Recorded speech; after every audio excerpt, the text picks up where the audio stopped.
Hello. तो welcome to MA online classes. आप लोगों को साइंस में आज मैं आप लोगों को फिजिक्स पढ़ाऊंगा, जिसमें पहला चैप्टर है प्रकाश का परिवर्तन। आज उसको बहुत बेहतर तरह से मैं क्लियर करूंगा और मैट्रिक में पूछता ही रहता है। इस बार पूछ दे तो आप लोग की बात बन सकती है। तो देखिए, प्रकाश का परिवर्तन और अपवर्तन दोनों को नियम को बताएंगे भी बहुत बेहतर तरह से, कि कहीं एग्ज़ाम में आ जाए तो आप लोग अच्छे तरह से बना लें। अगर आप हमारे साथ जुड़ना चाहते हैं तो सब्सक्राइब करें चैनल को और बेल आइकन को घंटे ज़रूर दबाएं और लाइक सब्सक्राइब जो है वो भी करें। तो चलते हैं हम लोग क्वेश्चन की ओर। तो चलिए, तो क्वेश्चन क्या बोल रहा है? प्रकाश का परिवर्तन क्या है, सचित्र वर्णन करें। प्रकाश का परिवर्तन क्या है, सचित्र वर्णन करें। तो हम लोग आंसर की ओर चलते हैं। जब प्रकाश की किरणें किसी सतह पर पड़कर वापस लौट जाती है तो इसे प्रकाश का परिवर्तन कहते हैं। सर हमें पता नहीं चला। भैया हमें पता नहीं चला, कोई बात नहीं है, आप लोग को हम एकदम विस्तार से समझाएंगे। तो देखिए, ये पेज है, इससे हम आपको समझाते हैं। जब प्रकाश की किरणें, ये देखिए, ये जब प्रकाश की किरणें किसी सतह पर, ये सतह है, ये सतह है।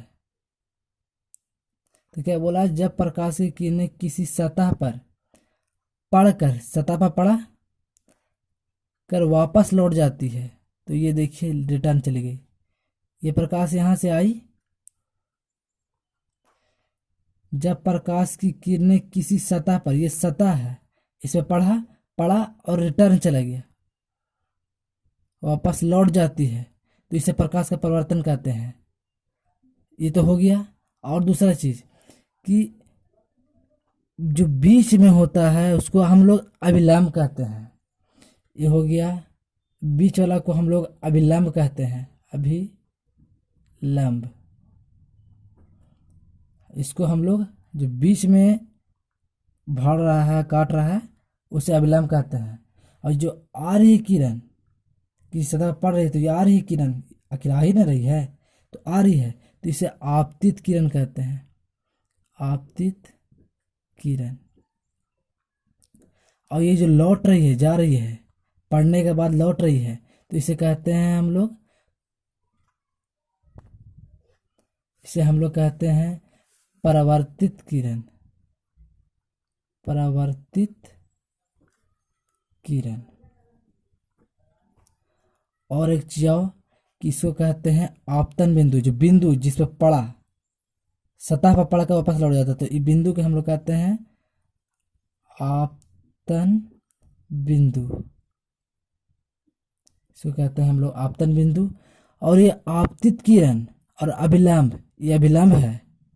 आपतित किरण और अभिलंब के बीच बना कोण को आपतन कोण कहते हैं, आपतन कोण। इसे आई से सूचित किया जाता है। और परावर्तित किरण और अभिलंब के बीच बना कोण को परावर्तन कोण कहते हैं, इसको आर से सूचित किया जाता है। तो ये हमारा प्रकाश का परिवर्तन का क्लियर हो गया है। तो इसको नियमों पे चलते हैं हम लोग, नियमों को। तो ये देखिए, नियमों को चलते हैं हम लोग।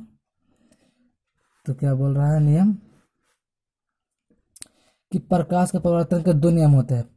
इस तरह का ऑब्जेक्टिव पूछ देगा कि प्रकाश के परिवर्तन के कितने नियम होते हैं, तो आप लोग बोलिएगा दो, फड़क से टिक मार दीजिएगा दो। तो हम लोग चलते हैं और देखिए, एकदम बहुत बेहतर तरह से अगर दे सकता है, एग्जाम में दे चुका है, आप क्वेश्चन बैंक में देख लीजिए, आपको अगर लगता है तो चलिए। तो ये पहला नियम चलते हैं। आपतित किरण, परावर्तित किरण और आपतन बिंदु पर खींचा गया अभिलंब तीनों एक ही बिंदु पर होता है। ये देखिए क्या बोला। आपतित किरण ये हो गया आपतित किरण, ये परावर्तित किरण, और ये अभिलंब। ये तीनों आके एक ही बिंदु पे मिल रहा है, एक ही बिंदु पे, इसी सतह के बिंदु पे। तो ये हमारा पहला नियम हो गया, तीनों एक ही बिंदु पे आके मिलते हैं। ये देखिए, ये हमारा पहला नियम। दूसरा नियम, आपतन कोण। देख लीजिए आप लोग,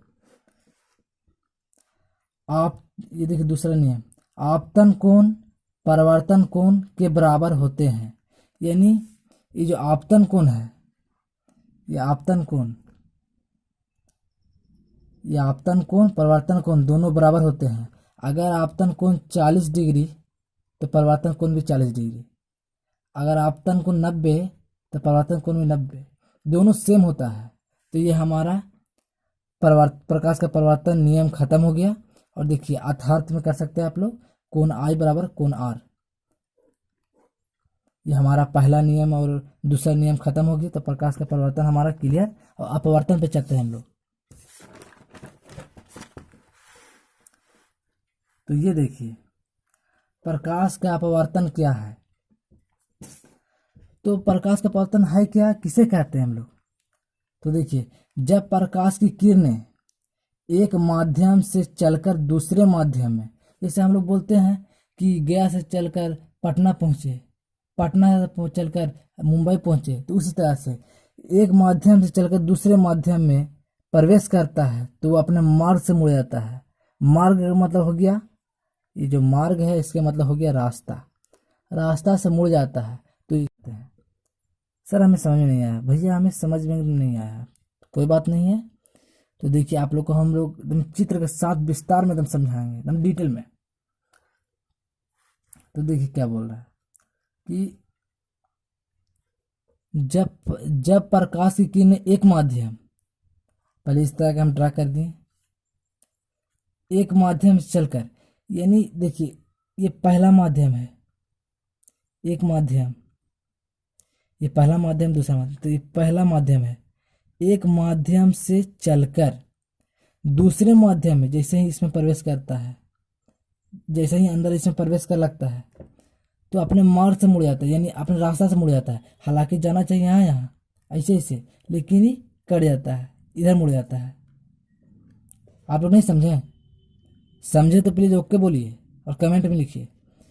क्या बोल रहा है, जब प्रकाश की किरणें एक माध्यम, ये है एक माध्यम, पहला माध्यम यहाँ से चलकर दूसरे माध्यम, जैसे इसमें प्रवेश किया वो सही मुड़ जाता है। जाना चाहिए इसको ऐसे, जैसे हम लोग देखिए रास्ता चल रहा है ऐसे, चलना चाहिए ऐसे, लेकिन हम लोग मुड़ गए ऐसे। तो वही बोल रहा है कि एक माध्यम चलकर दूसरे माध्यम में चलते चलते चलते मुड़ गए, यहाँ दूसरे माध्यम जैसे घुसा मुड़ गया, अपने मार्ग से मुड़ जाता है, इसे प्रकाश का अपवर्तन कहते हैं।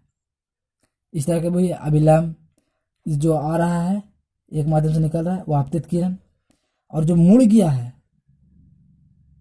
अपवर्तित किरण, और जो अभिलंब और आपतित किरण के बीच जो कोण बनेगा वो आपतन कोण, और ये बनेगा परावर्तन कोण। यहाँ ये परावर्तन कोण है, ये आपतन कोण है। तो ये क्या लिखा हुआ है, वायु विरल माध्यम।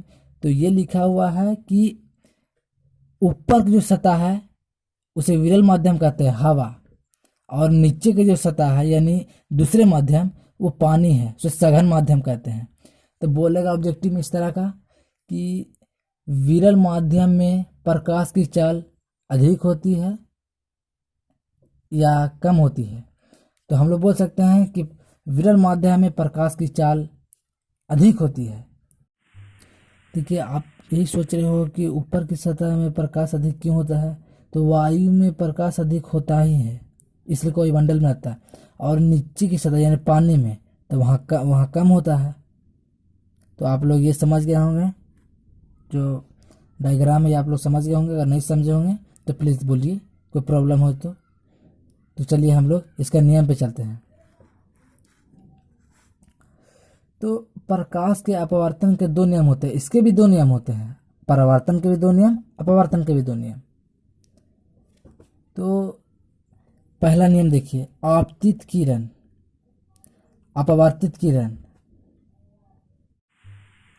तो आप लोग सोच रहे हैं कि आपतित किरण क्यों लिखा हुआ है, परावर्तित क्यों नहीं। तो परावर्तित इसलिए नहीं कि वो लौट जाता था, और ये लौटता नहीं है, ये नीचे की ओर जा रहा है। और आपतन बिंदु पर खींचा गया विलंब तीनों एक ही बिंदु पर होता है। क्या बोल रहे हैं आप? तो मैं बता रहा हूँ, फिर से देखिए ध्यान से थोड़ा सा, कि आपतित किरण, ये देखिए आपतित किरण, परावर्तित किरण नीचे की ओर, और आपतन बिंदु, यह है आपतन बिंदु, तीनों एक ही बिंदु पर होता है। तो ये हमारा पहला नियम। दूसरा नियम,